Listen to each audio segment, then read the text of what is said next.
Hello and welcome to the I Can Do podcast with Benjamin Lee. We're here to talk about tips and strategies to have an I Can Do mindset. Life is what you put into it. Get the most you can. Here's your host, Benjamin Lee.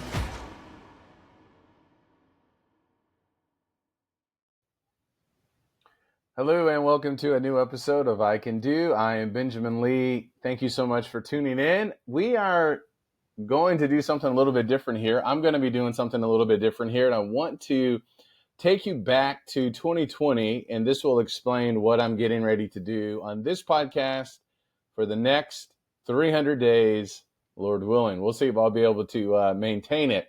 So back in 2020, I signed up to take some coaching lessons from two individuals from a company called Ultraspeaking.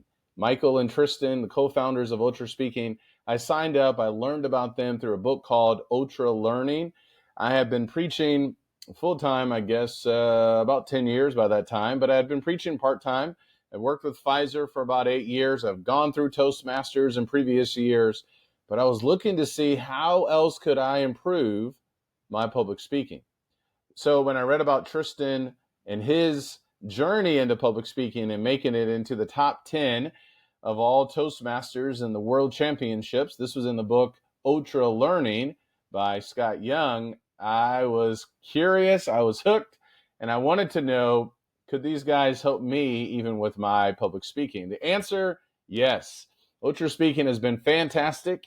I started right when the pandemic started, and they had some free courses online, Zoom courses online, and I went to a lot of those courses. I signed up for every class, personal coaching session with Michael and Tristan. They reviewed sermons, they gave me tips, and at that time, my Ultra Learning project, and now I'm calling it an Ultra Speaking project, was to learn how to preach without notes. So I've always taken notes into the pulpit, and I've always written out my notes, outlines, and things like that. And I think it's still a good practice, but I wanted to see, could I preach without notes? So that was something that I was working towards, and it actually came in handy because right when the pandemic hit, well, everything with our worship services changed to the point that I was eventually recording sermons on my cell phone by myself in my office. But I can remember one person saying, did you actually have all that memorized? Or maybe they didn't say that, but they said you weren't using any notes. It looked like you were using notes. So at that time, I was slowly getting into the process of eliminating my notes. I was still writing out my outlines, and I would look at them, but I started preaching without those notes. And then eventually we went to the parking lot for worship services, and I had a microphone in one hand and the back of a pickup truck and a Bible in the other hand. So there was no room for my sermon outlines. So it was actually perfect timing that I had gone into Ultraspeaking. So fast forward 4 or 5 months, I was taking as many classes and courses.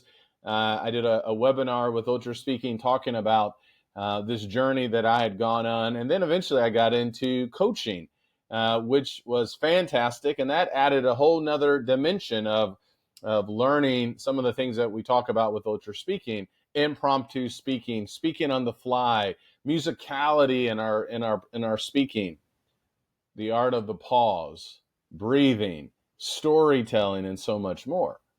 So it's been a journey these past 5 years where it has helped me with podcasting, because I started podcasting in 2019. So everything that I've learned with Ultraspeaking has benefited me with podcasting. I've played the games with my wife, with my son. My sister started taking some of the courses as well. And it continues to help me with my preaching. We're wrapping up a 2-year preacher training program where I worship and where I preach. And so I was able to impart some of this wisdom with the young man that's been working with us as well. So I think it was last week, I started thinking about what's next. And a couple of thoughts came to me. One, I had revisited Ultra Learning, that book, where Tristan de Montebello, talked about his journey. And one of the things that he did, he was working with Michael Gendler, they had met through Toastmasters. And so as he was preparing for this World Championship of Public Speaking through Toastmasters, those last, I think, 3 months or 3.5 months, he would try to do a impromptu speech every day at a Toastmaster somewhere. So he was getting booked every day and he was speaking every day. And there was a rationale behind that. So that helped him to see, okay, what else might he be able to create on the fly? And it certainly helped him long term with speaking as a whole. And then on Instagram, I was listening to Brian Tracy. I guess you could describe him as a you can describe him as a public speaker, motivational speaker. He's a coach. He's written numbers of books, and he talked about opportunities. One of the things that stood out to me was he threw out this number that what if you gave 300 talks in a calendar year? Now, I think he was talking more about at companies and things like that, but that intrigued me. I don't think I've ever done 300 in a calendar year. If I preach every Sunday, that's 52 sermons, and I don't preach every Sunday. When we had multiple worship services, that would bump it up to 104, but we don't have that anymore. I have spoken at different companies throughout the years, but I don't think I've ever done 300 in a calendar year. So I like challenges. And one of the challenges I thought of was, how could I do 300 talks? What if I did all of these talks impromptu style? How might I improve? What might come out? What kind of pressure would that be? Then I thought, okay, well, what kind of platform could I have? I have a family, I have a full-time job, so that would make it quite difficult to try to do that every single day for 300 days, trying to find a place to do that as well. But I then thought about this podcast. So what if I gave a brand new episode every day for the next 300 days, impromptu style? Now, I want the best, obviously, and yet this is a project that makes me a little nervous, excites me, and I'm curious what might happen, who this may inspire if I go down this path. So I want you, if you're willing, to join in with me because I want to go down this path. So what I am getting ready to do, and today is going to be day one, and as you can see on my cell phone, for those who are watching the video, there's a Ultraspeaking app. One of the games is called the timer. It's just a timer, but it's a timer where you can get a time and you get an opportunity to speak. So I've set this timer to 7 minutes, and right now that's going to be my goal for this podcast. Every time I do a new impromptu speech, my goal is to go for 7 minutes. And if you notice in this app, it says, you may not be able to read it from here, but suggest a title. So this app is going to give me my title that I'm getting ready to share with you. So this is how all of these episodes, the next 300 episodes, are going to be. And so I want to see, number one, can I handle it? Number two, what will come out? Number three, how might I continue to improve, get to an even further level with my public speaking? And hopefully along the way, inspire people to do the same. Public speaking is one of the greatest fears that people have. And death, maybe taxes as well. That's coming up here as well. But what if we leaned into that fear even more? What if we trusted ourselves even more to lean into it, even the impromptu style, and to see what happens? So here we go. I'm about to hit start training, and I'm going to share with you the prompt that it gives me. The mystery of energy. Today's episode is talking about the mystery of energy. One of the things I've been thinking about with respect to energy has been this idea of vibrations. I've heard a lot of different coaches. I see it on Instagram, this idea that, these vibrations that we all have and how we can notice when someone's vibration is off or something like that. That's something I have instantly thought about when it comes to the mystery of energy. What exactly is that? How do we actually measure something like that? And is it actually true? But there's other elements to think about when it comes to energy. The reality is all of us want a lot of energy. And if I'm being honest, I wouldn't say cheated when it comes to energy, but I have certainly used different supplements along the way to give me more energy. I can remember going back, I think, to when I first started with Pfizer in 2001. I had a lot of nervousness. I wanted to do really well. And so one of the things that I started turning to more, and I don't think I was doing as much of this, but I was starting to drink a lot of coffee. And the coffee got into a regular basis, right? So when I was living in Missouri, there was a gas station called Quick Trip. And every day I would drive down to Quick Trip and I would get some hazelnut coffee, I believe. Panera Bread had excellent coffee as well. St. Louis, Missouri was part of my territory. And I would pick up coffee there sometimes on the way home, which was like an hour and a half to a 2-hour drive. That gave me energy, but fast forward now, I know that coffee doesn't necessarily give us energy, but slows down some of those, I can't remember the exact name, where we don't, kind of suppresses the tiredness that we may have.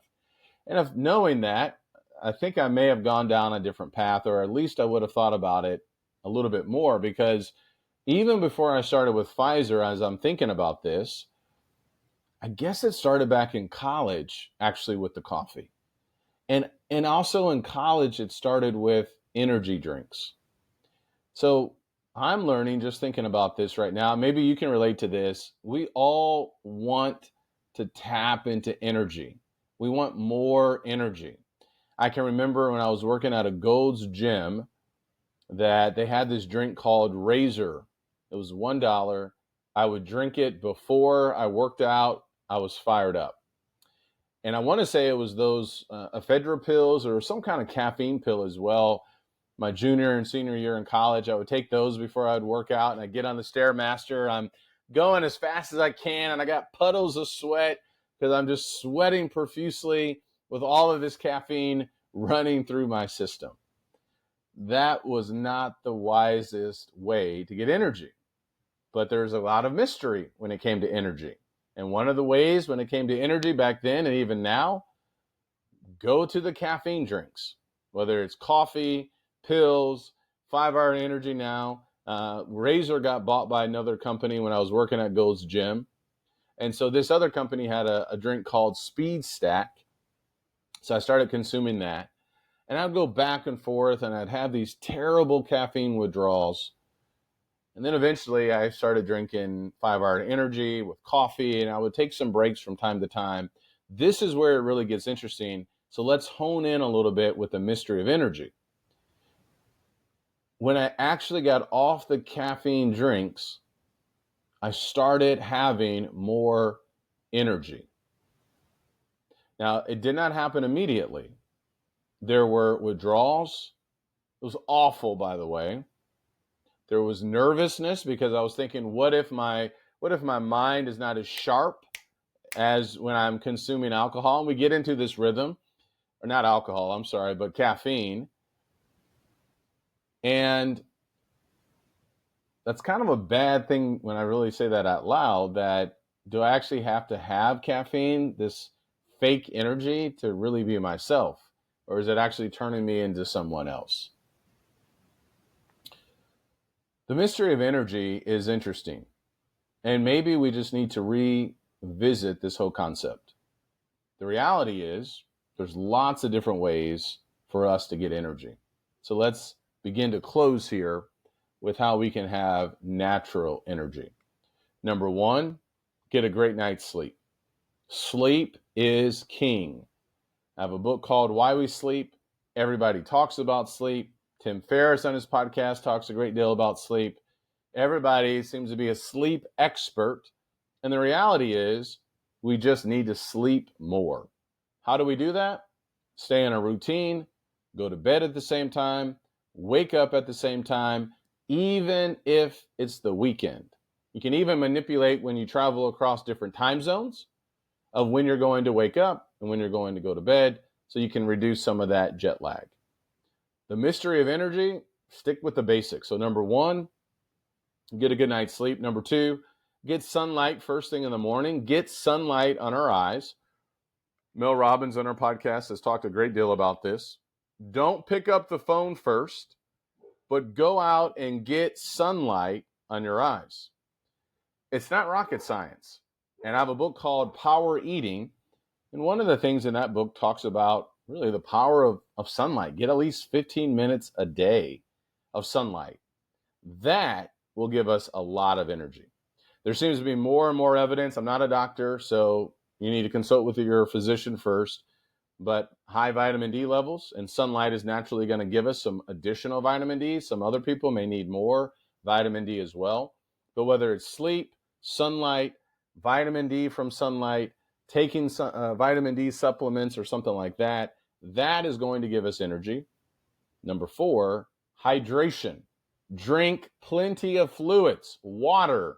That has to be number one. Number five, you want more energy? Maybe it's not so much a mystery. Stay off of electronics. Cut off electronics first thing in the morning and before you end your day. So as I wrap this up, in conclusion, I've always been looking for more energy.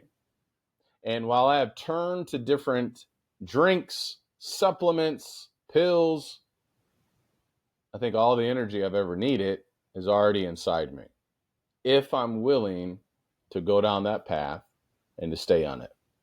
What about you? Are you looking for energy? Maybe it is not so much a mystery as we think it is. Thank you very much. There's 7 minutes. That's day one. Ultra speaking, impromptu speaking, day one of 300. Thank you as you begin this journey with me with respect to speaking on the fly, trusting yourself or trusting myself and seeing what happens. I hope you like this episode of the mystery of energy.